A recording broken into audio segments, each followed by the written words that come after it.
चलो इस टॉपिक में हम डिस्कस करेंगे आज वैलेंस बैंड और कंडक्शन बैंड के बारे में।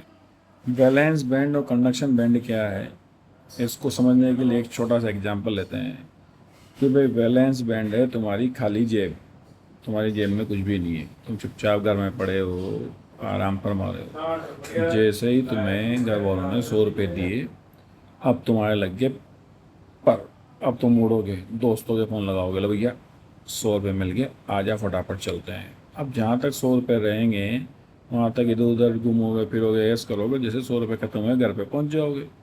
तो वैलेंस बैंड भी क्या है कि इलेक्ट्रॉन्स का घर है, कि जो आउटर मोस्ट इलेक्ट्रॉन होते हैं वो होते हैं वैलेंस बैंड में, यानी चुपचाप पड़े हुए हैं, बेचारों के पास एनर्जी नहीं है।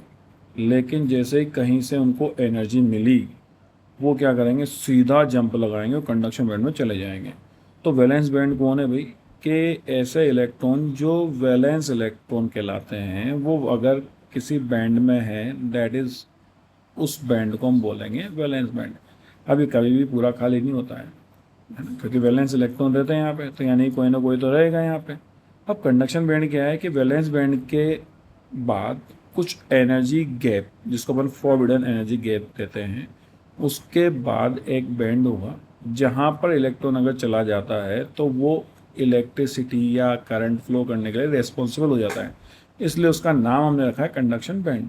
तो वैलेंस बैंड में तो वैलेंस इलेक्ट्रॉन पाए जाएंगे और कंडक्शन बैंड में ऐसे इलेक्ट्रॉन जो वैलेंस बैंड से एनर्जी लेकर यहाँ आए थे और यहाँ पे थोड़ी देर घूमेंगे फिरेंगे, एनर्जी देंगे अपनी और वापस कहाँ चले जाएंगे, अपने घर पे, यानी कि वैलेंस बैंड पर। और ये प्रोसेस कंटिन्यू चलती रहेगी।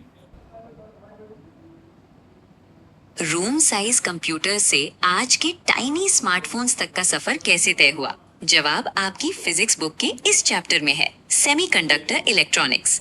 1930 से पहले कंप्यूटर्स बल्कि ओवरहीटिंग वैक्यूम ट्यूब्स पर चलते थे, जिन्हें सेमीकंडक्टर्स ने रिप्लेस किया, क्योंकि ये छोटे, रिलायबल और हाईली एफिशिएंट होते हैं।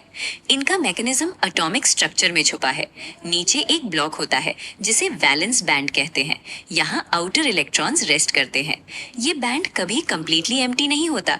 जब इन इलेक्ट्रॉन्स को एक्सटर्नल इलेक्ट्रिक फील्ड से एनर्जी मिलती है तो ये सीधा गैप क्रॉस करके अपर कंडक्शन बैंड में जंप कर जाते हैं और इलेक्ट्रॉन्स की यही movement actual electric current generate करती है। आज के मॉडर्न डिवाइसेस जैसे डायोड्स, ट्रांजिस्टर्स और आईसी चिप्स सिर्फ एक ही प्रिंसिपल पर चलते हैं, इन चार्ज कैरियर्स का स्ट्रिक्टली कंट्रोल्ड फ्लो।